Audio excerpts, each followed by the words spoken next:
Hello friends, welcome back to my channel. இன்னைக்கு நம்ம சில்சிலா ட்ராமாவோட part 20ல என்ன நடந்துச்சுன்னு தான் பார்க்க போறோம். அதுக்கு முன்னாடி இந்த வீடியோக்கு ஒரு லைக்கை போட்டுருங்க. சரி, வாங்க ட்ராமாக்குள்ள போகலாம்.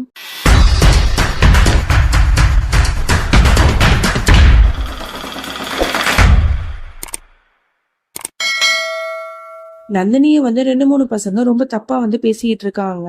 உன்னோட ரேட் என்ன அப்படி இப்படின்னு சொல்லிட்டு, இந்த பாரு எதுக்கு இப்படிலாம் பேசிட்டு இருக்க, உனக்குலாம் அறிவு இல்லையா அப்படிங்கிற மாதிரி நந்தினி கேட்கறா. ஆமா, அப்படிதான் பேசுவேன். தப்பான வெப்சைட்ல உன்னோட போட்டோ எல்லாம் போட்டிருக்க ஒன்ன மாதிரி பொண்ணுகிட்ட இப்படி பேசாம வேற எப்படி பேசுறது அப்படின்னு சொல்லிட்டு ரொம்ப நக்கல் நையாண்டிலாம் பண்ணிட்டு இருக்கானுங்க. அப்பதான் இவளுக்கு ஞாபகம் வருது, தன்னோட புருஷன் தான் வந்து இவ்வளவு கேவலமான வேலையை பண்ணியிருக்கான் போல அப்படின்னு நினைச்சுக்கிட்டு அப்படியே முழிச்சிட்டு இருப்பா. என்ன பண்றதுன்னு தெரியாம அப்ப அங்க பிளாட்ல இருக்கிற எல்லா மக்களுமே வந்துடுறாங்க. எல்லாரும் ஒண்ணு கிடக்க ஒண்ணு பேசிட்டு இருக்காங்க. இவ வந்து இங்க இருக்க கூடாது, ஒன்ன மாதிரி பொண்ணுக்கு இந்த பிளாட்ல இடம் இல்ல, ஒன்னால இங்க இருக்கிற எல்லா பசங்களும் கெட்டு போறாங்க அப்படின்னு சொல்லிட்டு ரொம்ப காய்ச்சி மூச்சுன்னு கத்திட்டு இருக்காங்க. இது எல்லாத்தையுமே தூரத்துல இருந்து சைக்கோ பைய வாட்ச் பண்ணிட்டு இருக்கான். வேணும்டி உனக்கு, என்ன வேணான்னு சொல்லிட்டு போனல, உனக்கு இதுவும் வேணும் இன்னமும் வேணும் அப்படின்னு சொல்லிட்டு ரொம்ப வில்லத்தனமா சிரிச்சிட்டு இருக்கான். அப்ப எல்லாமே இவனோட வேலைதான் போல. அங்க இருக்கிறவங்க எல்லாம் இன்னும் கொஞ்சம் ரொம்ப மோசமா இவளை ரொம்ப திட்ட ஆரம்பிக்கிறாங்க. நீ இனிமே இந்த வீட்டுல இருக்கவே கூடாது அப்படின்னு சொல்லிட்டு கழுத்தை பிடிச்சு வெளில தள்ளுறாங்க. அப்ப கரெக்டா குணால் வந்து காப்பாத்திடுறான். உடனே கேக்குறான், உங்களுக்கு எல்லாம் அறிவுங்கிறது இல்லையா, ஒரு பொண்ணுகிட்ட இப்படிதான் ட்ரீட் பண்ணுவீங்களா அப்படிங்கிற மாதிரி கேட்கும்போது, இந்த பாருங்க, நாங்க இப்படி ட்ரீட் பண்ணாம வேற எப்படி ட்ரீட் பண்ண முடியும், இந்த பிளாட்டுக்கு வர போற எல்லா பொண்ணுங்கள்ட்டையும் நாங்க என்ன இப்படியா ட்ரீட் பண்ணிட்டு இருக்கோம், இந்த பொண்ணு சரியில்லை, ரொம்ப கேவலமான பொண்ணா இருக்கா, அதனாலதான் இவளை வீட்டை விட்டு வெளில துரத்துறோம் அப்படிங்கிற மாதிரிலாம் சொல்லிட்டு இருக்கும்போது, இப்போ உங்களுக்கு என்ன பிரச்சனை அப்படிங்கிற மாதிரி அவன் கேட்கும்போது ஒரு போட்டோவை எடுத்து காட்டுறான். அதை பார்த்துட்டு, இந்த போட்டோனாலதான் இப்ப இவளோட கேரக்டரையும் நீங்க இவ்வளவு தப்பா பேசுறீங்களா, இந்த பாருங்க என்ன நடந்துச்சுன்னு ஃபர்ஸ்ட் தெரிஞ்சுக்கிட்டு அதுக்கப்புறம் என்ன ஏதுன்னு பேசுங்க. இவளோட புருஷன் சரியான சைக்கோ பையன். அவன் வந்து புருஷ பொண்டாட்டி ஒன்னா இருக்கிற இந்த மாதிரி போட்டோவெல்லாம் லீக் பண்ணியிருக்கான். அப்படிங்கும்போது அவனோட கேரக்டரை பத்தி நீங்க எப்போ தெரிஞ்சிருக்கணும். அவன் தான் இவளை அசிங்கப்படுத்தணுங்கிறதுக்காக இந்த மாதிரி பண்ணியிருக்கான். ஒரு பொண்ணை நிம்மதியா இந்த சொசைட்டில வாழவே விட மாட்டாங்களா, நீங்களும் ஏன் இப்படி பண்றீங்க, இந்த பொண்ணுக்கு நீங்க ஹெல்ப் பண்ணலைனாலும் பரவாயில்ல, நாங்க பாத்துக்கிறோம், ஆனா இந்த மாதிரி அசிங்கப்படுத்தாதீங்க, இவளோட புருஷன் தான் ரொம்ப மோசமானவன், அவன் பண்ண வேலைதான் இது அப்படிங்கிற மாதிரி சொன்ன உடனேதான் அங்க இருக்கிறவங்க எல்லாருமே புரிஞ்சுக்கிட்டு சாரி கேட்டுட்டு அங்க இருந்து போறாங்க. சே, நம்ம பிளான் இவன் சொதப்பிட்டானே அப்படின்னு சொல்லிட்டு சைக்கோ பையன் அங்க இருந்து போகும்போது குணால் அவனை பாத்துடுறான். ஏய், எங்கடா போற, அப்ப எல்லாமே உன்னோட வேலை தானா அப்படின்னு சொல்லிட்டு அடிக்கிறதுக்கு போறான். ஆமாண்டா, அப்படிதான் பண்ணுவேன், என்ன பண்ணுவேன், என்னோட பொண்டாட்டிய ஓ வீட்டுல வச்சுட்டு ஒண்ணுக்கு 2 பொண்டாட்டி கூட நீ கூத்தடிப்ப, நான் பாத்துட்டு இருப்பேனா, அது மட்டும் இல்லாம இவ எதுக்கு என்கிட்ட வரமாட்டேன்னா அதனாலதான் பிளான் பண்ணேன் அப்படின்னு ரொம்ப திமிரா பேசுறான். உனக்கு எவ்வளவு திமிரு அப்படின்னு சொல்லிட்டு 2 பேரும் மாத்தி மாத்தி அடிச்சுக்கிட்டு சண்டை போட ஆரம்பிச்சிடுறாங்க. இது எல்லாத்தையுமே தூரத்துல இருந்து நந்தினி பார்த்துட்டு என்ன பண்றதுன்னு தெரியாம முழிச்சிட்டு இருக்கா. அப்ப அந்த பிளாட்ல இருக்கிற எல்லாருமே கூடிடுறாங்க. என்னாச்சு ஏதாச்சுன்னு கேட்கும்போது சைக்கோ பைய உடனே நடிக்க ஆரம்பிக்கிறான். இந்த பாருங்க, நான் வந்து என்னோட பொண்டாட்டிய வீட்டுக்கு வாங்கன்னு அழைச்சிட்டு போகும்போது இவன் வந்து தடுத்துட்டு இருக்கான், இவன் என் பொண்டாட்டிய விட மாட்டான் அப்படின்னு சொல்லிட்டு ரொம்ப வந்து தப்பு தப்பா குணாலை பத்தி சொல்லிட்டு இருக்கான். இப்ப குணால் ஒரே வார்த்தை தான் சொல்றான், நான் சொன்னேனே இந்த நந்தினியோட புருஷன் சரியான சைக்கோன்னு, அது இவன் தான் அப்படிங்கிற மாதிரி சொன்ன உடனே போதும் அங்க பிளாட்ல இருக்கிற எல்லா ஆட்களுமே இவனை அடிக்கிறதுக்கு வராங்க. ஒழுங்குமதியா இங்க இருந்து ஓடிடு, இல்லைன்னா உன்னை என்ன பண்ணுவோன்னு எனக்கே தெரியாது அப்படிங்கிற மாதிரி எல்லாம் முன்னாடி அடிக்க வராங்க. இதை பார்த்துட்டு அவன் பயந்து நடுங்கிட்டு நிக்கிறான். அதோட குணால் வந்து நந்தினிய அவன் கையை பிடிச்சி, வா நந்தினி போலாம், இனிமே உன்னை யாரு என்ன பண்றான்னு நானும் பாக்குறேன் அப்படின்னு சொல்லிட்டு அப்படியே கெத்தா இவளை அழைச்சிட்டு போறான். இவ அப்படியே இவனை மெய் மறந்து பாத்துக்கிட்டே நடந்து போறா.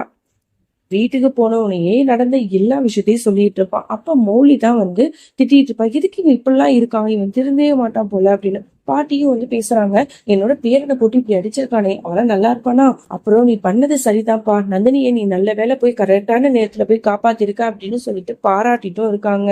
அப்படியே இங்க நந்தினியை காட்டுறாங்க. அவ குணாலை பத்தியே நினைச்சிட்டு இருக்கா. அவன் எவ்வளவு நல்லவரா இருப்பாரு, இவர் மட்டும் இல்லைன்னா அந்த இடத்துல என் நிலைமையை நினைச்சு பார்க்கவே எனக்கு ரொம்ப பயமா இருக்கு, நல்ல நேரத்துல வந்து என்னை காப்பாத்தினாரு, ரொம்ப நல்ல மனுஷனா இருக்காரு அப்படின்னு சொல்லிட்டு மனசுல குணாலை பத்தின எண்ணங்கள் அவன் மனசுல ஓட ஆரம்பிக்குது.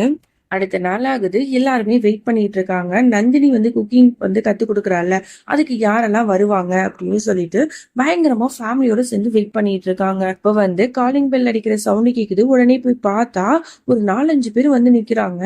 வந்துட்டு இந்த மாதிரி எங்களுக்கு வந்து சமைக்க அந்த அளவுக்கு தெரியாது, நீங்க தான் கத்து கொடுக்கணும் அப்படின்னு சொல்லிட்டு, கண்டிப்பா கத்து தரேன் அப்படின்னு சொல்லிட்டு நந்தினியும் ரொம்ப எக்ஸைட்டிங்கா வந்து எல்லாத்துக்கும் அப்படி இப்படின்னு சொல்லிட்டு சொல்லி கொடுத்துட்டு இருக்கா. இது எல்லாத்தையும் தூரத்துல இருந்து குணால் நந்தினி பார்த்துட்டு, பாத்தியா குணால், அவ ரொம்ப ஹாப்பியா இருக்கால அப்படிங்கிற மாதிரிலாம் சொல்லி அவங்களும் ரொம்ப சந்தோஷமா இருக்காங்க. அதோட எல்லா வேலையும் முடிச்சுட்டு நந்தினி வந்து குணால்கிட்ட வந்து பேசிட்டு இருக்கா. தேங்க்யூ ஸோ மச் குணால், நீங்க மட்டும் என்னோட லைஃப்ல வரலன்னா கண்டிப்பா என்னோட லைஃப்ல இவ்வளோ சேஞ்சஸ் நடந்துக்காது. அது மட்டும் இல்லாம நான் அவ்வளோ பெரிய ஒரு ஆபத்துல இருக்கும்போது என்னை வந்து நீங்க காப்பாத்துனீங்க. நான் இதுக்கு என்ன நன்றி கடன் பண்ண போறேன்னு தெரியல. மௌலி வந்து என்னோட பெஸ்ட் ஃப்ரெண்டு தான். அவன் வந்து எனக்கு ஹெல்ப் பண்றதுல ஒரு காரணம் இருக்கு. ஆனா நீங்க வந்து எனக்கு ஹெல்ப் பண்ணும்போது இந்த உறவுக்கு என்ன பேர் சொல்றதுன்னே தெரியல அப்படிங்கிற மாதிரிலாம் ரொம்ப வந்து இவனை வந்து புகழ்ந்து பேசுற மாதிரி பேசிட்டு இருக்க. இதுல என்ன இருக்கு நந்தினி, எனக்கு வந்து உனக்கு ஹெல்ப் பண்றது பிடிச்சிருக்கு, ஸோ அதனால பண்றேன். உனக்கு எந்த ஆபத்தும் வராது, நீ கவலைப்படாத. அப்புறம் நீ வந்து நல்லா குக்கிங் இதுல பெரிய ஆளாகணும் அப்படிங்கிற மாதிரிலாம் சொல்லிட்டு இருப்பான். உடனே வந்து சரி அப்படின்னு சொல்லிட்டு 2 பேரும் தூங்கத்துக்கு போவாங்க. அப்படி போகும்போது உடனே வந்து குணால் வந்து நந்தினியை திரும்பி பார்த்துட்டு அப்புறம் போவான். அப்புறம் கொஞ்ச நேரத்துல நந்தினி குணாலை திரும்பி பார்ப்பா. திரும்பி பார்த்துட்டு என்ன நினைச்சாலும் தெரியல, அவளும் போயிடுவா.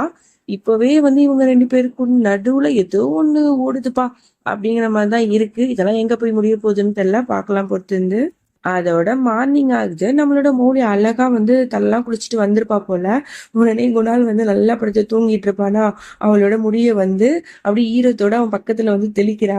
உடனே அவன் சொல்றான், என்ன மௌலி பண்ற அப்படின்னு.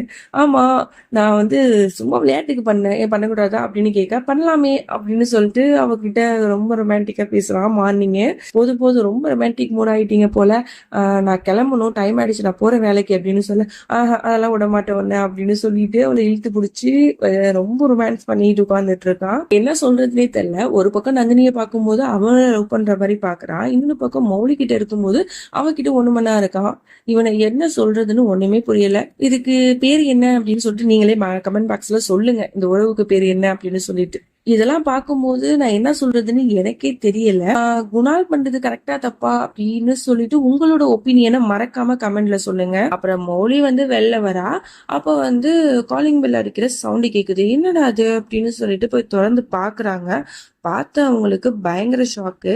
அங்க அந்த சைக்கோ பைய போலீஸோட வந்து நிக்கிறான். உடனே எல்லாரும் போறாங்க, இவன் எதுக்கு இங்க வந்தான் அப்படின்னு சொல்லிட்டு ஆச்சரியமா போய் பாக்குறாங்க. நாளுக்கு செமையா கோவம் வருது. வேகமா அவனை கையை ஓங்கி அடிக்கிறதுக்கு போறான். அப்ப அந்த நேரத்துல போலீஸ் எல்லாம் வந்துடுறாங்க. சார் சார் பாத்தீங்களா, என்ன கையை ஓங்கி அடிக்க வரான் சார், இப்படிதான் சார் பண்றான், என் பொண்டாட்டியை விடுடான்னு சொன்னதுக்கு எல்லாருக்கும் முன்னாடி அடிச்சு அசிங்கப்படுத்திட்டான் சார், இவனை சும்மா விடாதீங்க, இப்பவே அரெஸ்ட் பண்ணி கூட்டு போங்க அப்படின்னு சொல்லிட்டு ரொம்ப நல்லவன் மாதிரி குணால் தப்பானவங்கிற மாதிரி ரொம்ப தப்பு தப்பா சொல்லிட்டு இருக்கான். எப்படிப்பா நீ வந்து அடிக்கலாம், இதெல்லாம் ரொம்பவே தப்பு, இதுக்கெல்லாம் நீ பதில் சொல்லியே ஆகணும், வா ஸ்டேஷனுக்கு அப்படின்னு சொல்லிட்டு போலீஸ் எல்லாம் அரெஸ்ட் பண்ணி கூட்டு போக ஆரம்பிச்சிடுறாங்க. இதெல்லாம் பார்த்துட்டு அக்கம் பக்கத்துல இருக்கிறவங்க எல்லாம் ரொம்ப தப்பு தப்பா பேசிட்டு இருக்காங்க. அதே சமயம் மௌலி வந்து ரொம்ப கெஞ்சிட்டு இருக்கா, தயவு செஞ்சு இப்பெல்லாம் பண்ணாதீங்க, என்னோட புருஷன் ரொம்பவே நல்லவர், அவர் எந்த தப்புமே பண்ணல அப்படிங்கிற மாதிரி அவன் இவ்வளவு சொல்லி புலம்புறா. இந்த பாருமா, ஏதா இருந்தாலும் ஸ்டேஷன்ல வந்து பேசுங்க அப்படின்னு சொல்லிட்டு அவளை அழைச்சிட்டு போகும்போது இவன் எல்லாத்தையும் ரசிச்சு பார்த்துட்டு இருப்பான் அந்த சைக்கோ பையன். அப்ப நந்தினி அந்த இடத்துக்கு வந்துருவா. இதெல்லாம் பார்த்துட்டு அப்படியே வந்து ஷாக் ஆகி பார்த்துட்டு இருக்கும்போது, என்னம்மா நந்தினி பாத்தியா, உனக்கு சப்போர்ட் பண்ண ஒரே காரணத்துக்காக இந்த குணால் வந்து ஜெயிலுக்கு போய் களி திங்க போறான், நல்லா வேணும் அவனுக்கு, இதெல்லாம் ஒன்னாலதான், நான் கூப்பிடும் போது மட்டும் நீ வந்திருந்த அப்படின்னா இந்த மாதிரிலாம் நான் அவனை பண்ணிருக்க மாட்டேன்ல, இப்பயும் ஒரு பிரச்சனையும் இல்லை, என் கூட வரேன்னு சொல்லு, இது எல்லாத்தையுமே நான் முடிச்சு வச்சிடுறேன் அப்படிங்கிற மாதிரி சொல்றான். உடனே அவ கெஞ்சிரா, தயவு செஞ்சு இப்படி பண்ணாதீங்க, அவர் நல்லவர், அவர் என்ன தப்பு பண்ணாரு, ஏன் மேலதானே உங்களுக்கு கோவம், எதுக்கு இவரை வந்து இவ்வளவு கஷ்டப்படுத்துறீங்க அப்படிங்கிற மாதிரிலாம் வந்து ரொம்ப வந்து கெஞ்சிட்டு இருக்கா. அதெல்லாம் முடியாது, நான் இப்படிதான் பண்ணுவேன், என்ன பகச்சுக்கிட்ட யாரையும் நான் சும்மா விட மாட்டேன் அப்படிங்கிற மாதிரி ரொம்ப திமிரா பேசிட்டு இருக்கான். உடனே இவளுக்கு கோவம் வருது, இவங்கிட்ட கெஞ்சி எந்த பிரயோஜனமும் இல்லை அப்படிங்கறத முடிவு பண்ணிட்டு டக்குன்னு போலீஸை பார்த்து பேச ஆரம்பிக்கிறா. சார், அவர் ஒரு நிரபராதி, அவர் எந்த தப்புமே பண்ணல, அவரு வந்து என்னை காப்பாத்ததான் செஞ்சாரு அப்படின்னு நடந்த எல்லா விஷயத்தையும் சொல்றான். இந்த மாதிரி என் பக்கத்துல இருக்கான்னு என்னோட புருஷன், இவரு தான் என்னோட தப்பான போட்டோவை ரிலீஸ் பண்ணிட்டாரு, அதை பார்த்துட்டு எல்லாரும் என்கிட்ட ரொம்ப தப்பா பேசினாங்க, என்னை அசிங்கப்படுத்தினாங்க, அந்த நேரத்துல இவர் தான் வந்து என்னை காப்பாத்தினாரு, சொல்ல போனா இந்த பக்கத்துல இருக்காரு இந்த ஆளு தான் நீங்க அரெஸ்ட் பண்ணணும், அப்படி அதை விட்டுட்டு நீங்க எப்படி சார் வந்து இவரை வந்து அரெஸ்ட் பண்ணலாம், தயவு செஞ்சு விட்டுருங்க அப்படின்னு சொல்லிட்டு ஆதாரத்தோட காட்டுறா. இதெல்லாம் பார்த்த போலீஸுக்கு செம்ம காண்டாவுது. உடனே சைக்கோ பையனை திட்டிட்டு இருக்காங்க. ஏண்டா, உனக்கு எவ்வளவு திமிரு இருந்தா இப்படிலாம் பண்ணுவேன், போலீஸ்காரங்க என்ன உனக்கு வந்து விளையாட்டா போயிடுச்சா, போலீஸ்னா உனக்கிட்ட விளையாட்டா பிடிச்சா இஷ்டத்துக்கு வந்து கதை அடிச்சு விடுற அப்படி இப்படின்னு திட்டிட்டு என்னைக்காவது ஒரு நாள் எங்க கிட்ட வசமா மாட்டுவேன் அப்ப இருக்குடி உனக்கு அப்படிங்கிற மாதிரி கோவமா திட்டிட்டு அவங்களும் போயிடுறாங்க. அப்பதான் நம்ம நந்தினி சைக்கோவை பார்த்து ரொம்பவே தைரியமா பேச ஆரம்பிக்கிறா.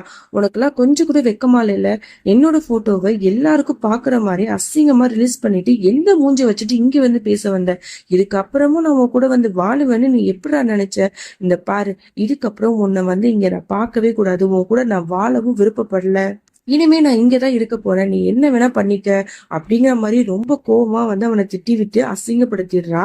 ரொம்ப நாளைக்கு அப்புறம் இப்பதான் வாயத்து வந்து பேசவே ஆரம்பிச்சிருக்கா. எப்பவுமே பயந்து நடுங்கிட்டு தான் இருப்பா அவனை பார்த்த உடனே. பட் இப்போ வந்து ரொம்பவே போல்டான மாதிரி காட்டுறாங்க. அதோட இந்த பாட்டு நம்ம முடிச்சுக்கலாம். இதுக்கப்புறம் என்ன நடந்துச்சு அப்படின்னு சொல்லிட்டு நம்ம நெக்ஸ்ட் பார்ட்ல பார்த்து தெரிஞ்சுக்கலாம். அது வரைக்கும் என்னோட காத்திருங்கள். தேங்க்யூ.